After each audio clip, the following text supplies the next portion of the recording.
Okay, so I see a lot of us didn't get it today, that this is actually a dress up. And so I want to hand the prize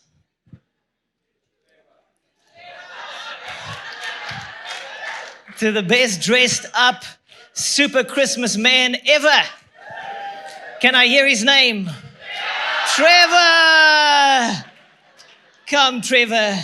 This is next level, brother. This is taking it next level.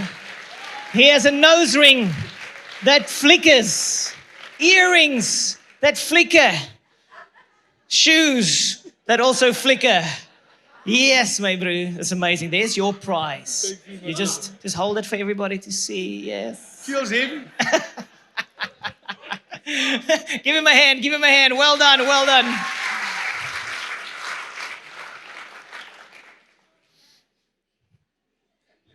That's commitment. Okay, so Christmas. What is Christmas about? It is Christ to the masses. Christmas, Christ to the masses. The Christmas story is an epic story to bring Christ to the masses. And it's actual history, not just a fairy tale, but it's more than just a story that happened or something that happened 2,000 years ago. It's also an invitation for each one of us to become part of this story. You know, history is his story. And God is still writing his story. He's still writing it.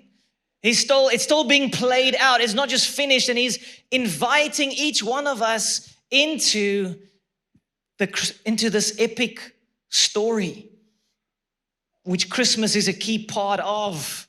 So you can decide which character you want to be, which is wonderful. But there are different characters in the story. I want to unpack that this morning. I want to look at different aspects of the Christmas story. I'm going to look at different characters and what they represented and how it can invite you and me to become part of this awesome, wonderful story. So you have the wise who seek out the truth. You have the proud that becomes the villain. And then you have the humble that receive the ultimate gift. And so I want to unpack that a little bit this morning.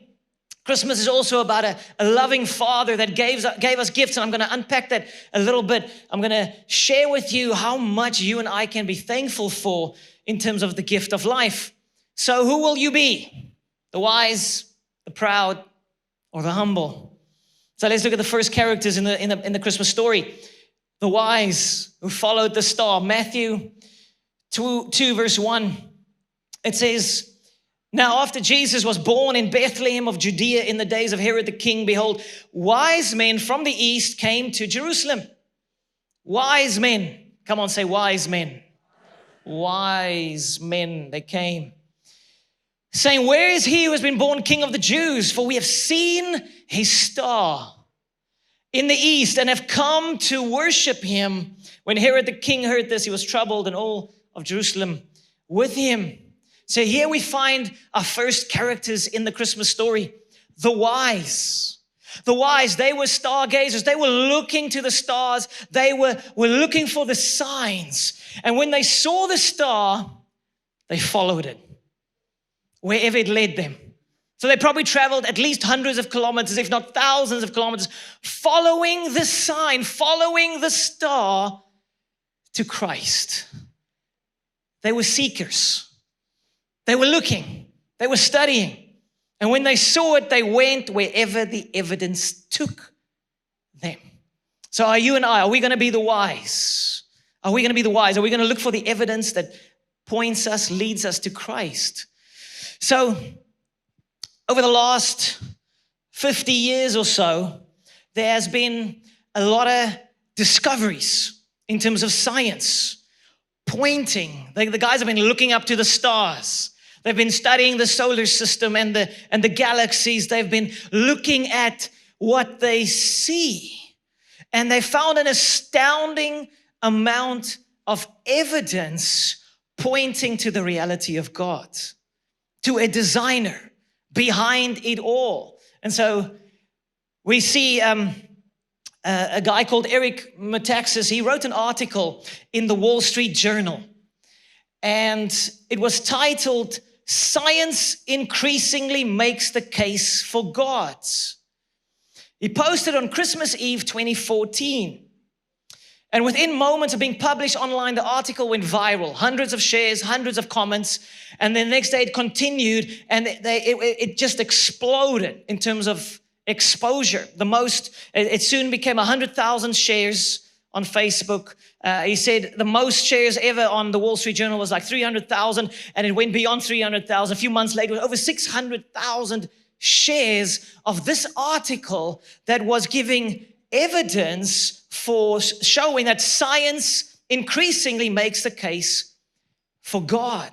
Imagine that. 600,000 plus people shared this because it reveals that there's a hunger. People want to know, is this God thing real? Or is it just a fairy tale? Is it real? And so he wrote a book called Is Atheism Dead? And I've been reading it the last few weeks, and it's just been incredible. The scientific evidence that he puts out that has been discovered over the last 3 to 4 decades. You see, in 1966, the Time magazine posted a front cover asking this question, is God dead? 1966. And it was like at the height of our society of this narrative that science has disproven the existence of God. And this was like the peak. And then since then, there has been incredible discoveries that have been made that is pointing us to the reality of God, that is flipping the tables. And it's all connected to this question. Is the universe fine-tuned? If we look at our environment, if we look at the things that have been, that exist, scientists have discovered that there is mind-boggling numbers connected to these things that blows the mind. So in the same year, 1966, Carl Sagan, a well-known astronomer, he said that for life to exist on any planet in the universe, you just need 2 criteria, a sun sort of like ours, and a planet sort of the right distance away from the sun. That was 1960s. Since then, they've discovered that is a very, very uninformed way of looking at life. So they thought it was just those 2 conditions that need to be met, but it was a primitive understanding of how easily life could emerge from non-life in the world. So Carl Sagan said, because life should be able to produce so easily, just get a sun and a planet the right distance, you should have immeasurable numbers of life all across the universe. And I want to read this from the book to give you an idea of what they found in the last 40, 50 years. So Eric Metaxas says, however, subsequent scientific discoveries made it increasingly untrue. It says the more science learned about the conditions necessary for life, the more it found new criteria that were just as vital as the 2 Sagan had mentioned. Eventually, there were dozens. And the more science learned, the more there were. So, of course, the probability of life in the universe plummeted drastically from billions of planets probably having life down to millions and then to thousands. Every time another condition was discovered that was necessary for life, it mathematically reduced the number of planets down until the conditions mounted so high that the number of planets that might support life was winnowed to almost nothing. Eventually, the conditions science reckoned necessary for life had risen so high that the idea that life existed anywhere at all, as it obviously did on our planet, seemed more and more miraculous, and then even outlandish. It didn't make sense that we existed, and yet here we are. It seemed that the only rational answer for our existence was that everything in the universe had been intentionally designed so that life here could exist. I'm going to give you a little bit, just quickly, just in terms of us needed to seek. I want to give you just a little bit of what they share in the book and many others. You can go read it for yourself. It's called, Is Atheism Dead? And so all the science is revealing is that it reveals that we have been given a gift of life. That you and I are here, that we are alive, that we are self-aware, that you and I can think about thinking. It's massive. We're not like the animals. But how did this happen? And the science is pointing to so many factors that make it absolutely miraculous that we are here today, this beautiful, wonderful world that we can enjoy. And I'm trusting it's going to stir some thanksgiving in our hearts for the gift of life. So here's a few examples of the fine-tuning. Number one, the size of the earth. Did you know that if the size of the earth wasn't what it is today, there wouldn't be life? For instance, if the earth was any smaller, our magnetic field would be weaker, and what we call the solar wind, the radiation from the sun, would quickly strip our atmosphere to almost nothing, so that we would end up like Mars, which is, of course, a lifeless planet. And then if Earth were any larger, we would have other life-killing problems. A larger Earth would have more powerful gravity. No water or methane or carbon dioxide would escape our atmosphere, which would be so thick that we couldn't breathe. A bigger planet, you and I wouldn't be able to breathe. A smaller planet, we'd be like Mars. They have discovered that our Earth is just probably the maximum size that a life-carrying planet can have. But we don't think about this, do we? Who would ever think that the size of a planet would be so precisely and perfectly calculated for life? Number two, the distance from the sun, as Carl Sagan said. If we were slightly closer to the sun, most of our water would evaporate, no life. Slightly further, ice. Everything would be frozen. Life would be untenable. Number three, who would have known that if it wasn't for the two gas planets, Jupiter and Saturn, close by, we probably also wouldn't have life on Earth, because what they do, they've got these massive gravitational fields, and they pull the meteorites and the asteroids away from our planet. So it seems like these titanic planets were intentionally put there, because they say just 100-meter sized meteorite striking the Earth would be equal to a nuclear bomb going off and destroying, because it happened in 1908. 200,000 square kilometers of forest were destroyed because of one meteorite, 100 meters across, hit the planet in Russia. Could it be designed? Number four, the moon. Did you know that if we didn't have the moon, there probably wouldn't be life? The moon is about a third of the size of our planet. If it was smaller, there wouldn't be life. If it was bigger, there wouldn't be life. If it was no moon, there wouldn't be life. I can't go into the details. You can go read it for yourself. And then the last one I want to highlight is, this is a quick science. We're gonna get your brain going. The four fundamental forces of nature: gravity, electromagnetism, strong force, weak force. Not going into details. But what they've discovered is that if the ratio, they all have values, and if the ratios between these four forces were not the right balance, there would be no life. I want to give you one example, and then your brain can switch off again. The ratio between the gravitational force and the electromagnetic force is critical to have large and small stars in a universe that makes life possible. So they found that the ratio between them must be exact, down to 1 part in 10 to the 40th power. That's 1 followed by 40 zeros. It's a painfully large number. So I want to illustrate it to you. Here's the continent of Africa.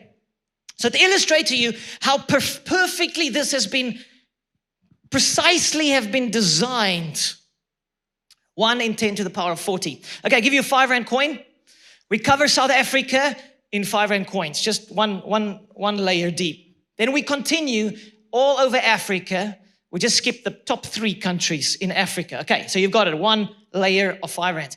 Then we start layering them.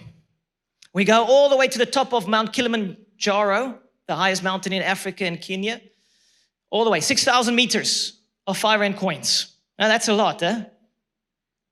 Okay, now you multiply that by 12. 6 kilometers times 12, 72,000 meters. You go all the way up. Then you multiply it by another 5,000. And you go all the way up to just hitting the moon. Yes, I know it's terrible. It is horrific. I'm also crying. So you go all the way up to the moon, okay? You got it? Now you do it on another billion continents like Africa. Another billion. If you missed one, go back. Just go cover that one. And then you come back again. 1 billion planets, 10 to the power, 1 billion African continents, up to the moon, layered with 5 rands. That's 10 to the power of 40. You can maximum remove 1 5-rand coin. In the ratio between the gravity and electromagnetic force, there will still be life. If you add 2, no life. If you remove 2, no life.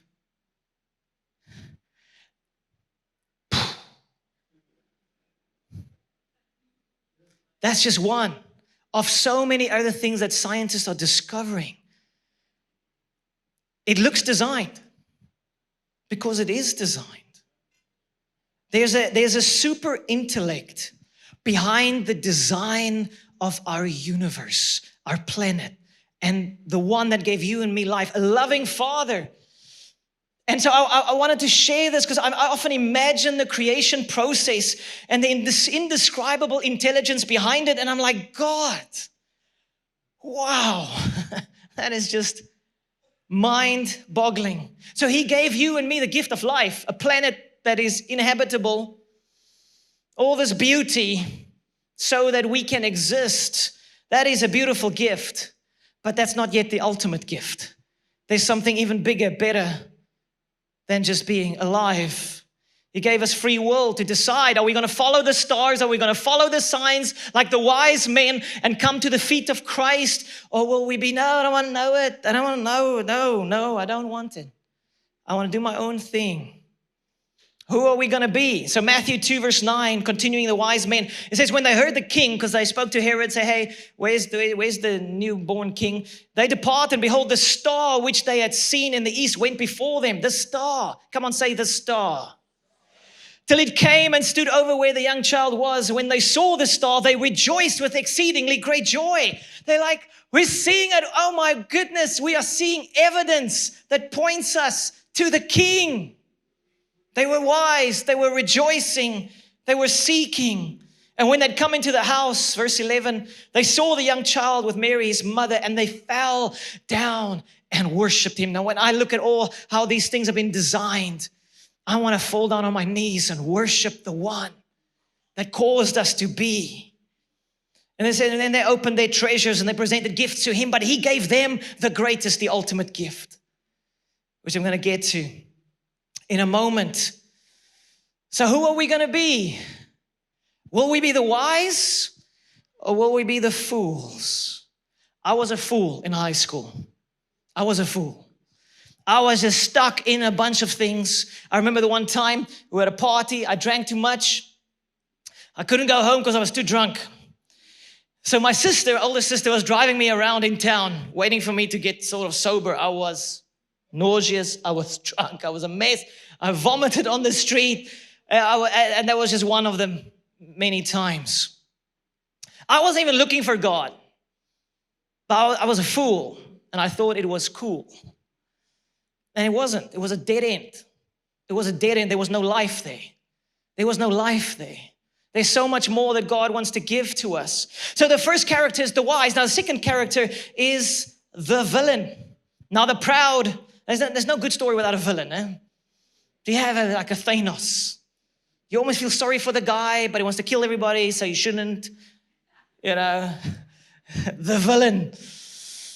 The proud becomes the villain. And so we see the villain, Matthew 2, verse 16. It says, Herod, this is the king, he was furious because the wise men were supposed to come back to him, tell him where the boy is so he can kill the boy, so he could kill Jesus, the Messiah. But Herod was furious when he realized that the wise men had outwitted him. They had a dream that warned them, don't go back to the king, go another route. Then he sent soldiers to kill all the boys in and around Bethlehem who were 2 years old and under, based on the wise men's report of the star's first appearance. We don't think about this part of the story, do we? When we think about Christmas. You see, pride kills. Pride hurts those around us. Pride makes us blind to the reality of God. Pride disconnects us. Pride exalts self. Pride causes us to not see how small we are, how insignificant we are, and how much we need God. And so we forget this. And so King Herod did terrible things because of his pride. He wants to run the show. And now this is the truth. It's easy to judge somebody else and say, hey, those bad people. Do you know that every one of us have the capacity to be a villain in the story? Do you know that? Just add pride to the game, you become the villain. I remember with my dad. My dad was an amazing man. He was my hero. And very gifted man, CEO of an organization at the age of like 30. And amazing guy. But he became the villain in our story, in our home, when I was in primary school, because he got involved in an affair, a destructive affair that brought pain to me, my sister, like massive, massive damage to us. But my dad was really a good guy, but he became the villain because he allowed pride and things to lead him astray. I remember the one afternoon I was in primary school, grade 4, grade 5, and the pastor came to visit the church, our home, and my dad spoke to the pastor and he confessed. And I just remember seeing my dad crying like a baby in the lounge. I can't remember I don't know what is going on. I just see my dad crying. Pride kills, pride hurts. And any one of us can become that. And my dad shared with me over Christmas time was some of the worst times because the family divorced. And then, how it goes. You go to the one family, the kids, and then you go to the other family, the kids. And these days, I think to the other family and then to the other family. Things are so broken these days. And my dad shared over Christmas time, and when he dropped us off with my mom's family, he would sit in the waterfront in Cape Town with his bottle of wine and just drink his sorrows away. It was the worst season of his life. Got better yet later, married again and found his way back. But my dad became the villain for a season. I can become the villain. You can become the villain. Dads, you can become the villain. When you become proud and selfish and you just want to do it your way and temptation comes in and ultimately you walk out of your marriage. Wives, you could become the villain when you allow bitterness and unforgiveness to get a hold of your heart and you refuse to forgive your spouse and you keep on pushing him away and the marriage goes worse. Teenagers, you can become the villain. Teenagers make brilliant villains. All the parents of teenagers, yes. I was a villain as a teenager. An angry, hate-filled, selfish, proud, trying to fit in young man. My mom, I've often shared this, but my mom told her friends that this boy is the child from hell. I was the villain because pride got into my heart. Young people, I have such a heart for young people because I messed up my high school. I wasted my high school because of not coming to Jesus, not following Christ. And so I have such a heart for young people. Don't allow this, because it's not pride, is the spirit of the enemy. And when it infuses us, we become like him. Don't allow pride to take a hold of your heart. You say, I'm not going to listen to my parents. I know better. You do not know better at the age of 16. But pride kills, pride hurts. Don't fall for it. Don't become the villain. And the worst is, you know what pride does? This is the worst of pride. It blames everyone else. It does, huh? It's his fault. It's my parents' fault. It's her fault that I'm acting like an idiot. Pride, don't become the villain. Don't allow, so evaluate your heart. What is influencing you? Are you like the wise, seeing the sign and running to the King of Kings? Or is there something influencing you saying, I don't want anything to do with God? Is that you? Is it something influencing you? Pride. Don't fall for it. And then the best part, the third character in the story, ending off with this, the humble. The humble becomes the hero. The humble becomes the hero. We see in the story, the Christmas story, we see the humble. You see, we've all received the gift of life. As I've said, if you're breathing right now, you have a soul. You are self-aware. You can think about big things. You can ponder the big questions of life. But there is something bigger than that gift of life. It's called the ultimate gift. It's to have God with you. It's to have God in you. Like Mary had, just a little bit different.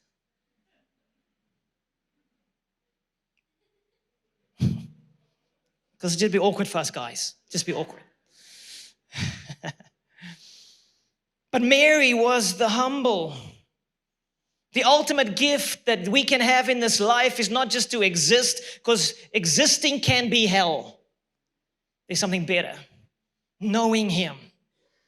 Him giving Himself to us, having relationship with this incredible creator of everything. That is the ultimate life, the ultimate gift. And then He comes and He lives within us through His Holy Spirit. And suddenly you have peace and you have meaning and you have joy. I am so thankful. This week, I come from a broken family. It was a mess. And now to have my wife and our son this week of holiday, it was just a blast. We had so much fun. Yes, we do miss one another every now and again, so we're not perfect. I'm getting that look from my wife now. But it's okay to miss one another sometimes. It's okay. But the life that we have now, I know I can only give glory to Jesus. The other night we went to a restaurant, and so on the way to the restaurant, my wife said we must play some lekker Afrikaanse musiek, sokkie musiek. And the three of us were singing in the car and having a blast. And then we when we get back home, we were dancing and we were showing my son a few moves because he needs to be cool. He must just upgrade my old moves to modern moves. But I was thinking, wow, life, joy, peace, meaning, purpose. It's just Him, Jesus. I know I would be the villain if it wasn't for Him. I know. And a lot of you have also been at times the villain. But the good news is the villain can also be redeemed. It's like Star Wars, right at the end, Darth Vader, he gets redeemed. I know young people don't understand that, so that will maybe help. You can be redeemed. There's always a second chance, even if you made mistakes. But James 4 verse 6 says, but He gives more grace. Unmerited favor, grace. You don't deserve it, but He gives it. He gives more. David says, God resists the proud, but He gives, and He gives, and He gives to the humble. He wants to pour out so many good things into your life. If you and I would just take up our place in the story, be the humble. Knowing that you're small, knowing that you're insignificant without Him, knowing that you can do nothing good without Him. The humble then becomes the hero, which I love. Luke chapter 1, verse 28, we can see this with Mary, that she was humble because we see how the angel responded to her. He says, and having come in, the angel said to her, rejoice, highly favored one. Highly favored one. Grace is unmerited favor. Highly favored one. Because I see your heart and I see a humble heart. The Lord is with you. Blessed are you among women. If you and I would be the humble, our families would be blessed among the families of the earth. Our marriages, our relationships, our lives, blessed among all. And then verse 37 to 38, it says, for with God, nothing will be impossible. Nothing. With God. God is with the humble, but He resists the proud. He resists the proud, but He's with the humble. And when God is with you, nothing will be impossible. Then Mary said, behold, the maidservant, the servant of the Lord, let it be to me according to your word. This is the angel that came and said, you're going to become pregnant supernaturally, miraculously by the Holy Spirit, and Christ the Messiah will be birthed in your womb. It's going to be uncomfortable. It's going to be unpopular. And she was humble and she was like, let it be to me. I'm your servant. Let it be to me according to your word. The humble becomes the hero.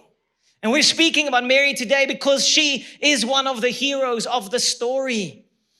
She was willing to let go of her pride and say, I am yours. So how can we grow in humility? Just quickly, how can we grow in humility? Be thankful. It's very hard to be proud and thankful at the very same moment. Have you been thankful this week for your kids, your spouse, your friends, your family, your being alive, people? There could have been no life, no planet. But here we are. And it doesn't matter what your past looks like. It's like you have the rest of your life to know him. Nothing compares to him. So be thankful this week, this coming week, today. Take a moment over lunch, over supper, and just take a moment and share, what are you thankful for of one another, of your family members, of the gifts of life that you have right now. So that's the question. Who are you going to be? Who will you be in the story of Christmas? Who are you going to be today? Who are you going to be this week? Because I know it's easy to step into villain mode. No. Are we going to be the wise? Are we going to seek God until we find him? I want to encourage you, seek him until you find him. Are we going to be the proud that hurt those around us? Or will we be the humble, esteeming others higher than ourselves, loving others better, and allowing Jesus to love through us to others? Because I tell you, when we step into being the humble one, humble is powerful. Humble is powerful. To be humble is to see yourself for who you truly are. To be proud is to be deceived. Think you can do this without him. The humble will receive the ultimate gift. Amen. Imagine if we as a church would be the humble. All of heaven will be drawn to us because God says, I can trust them.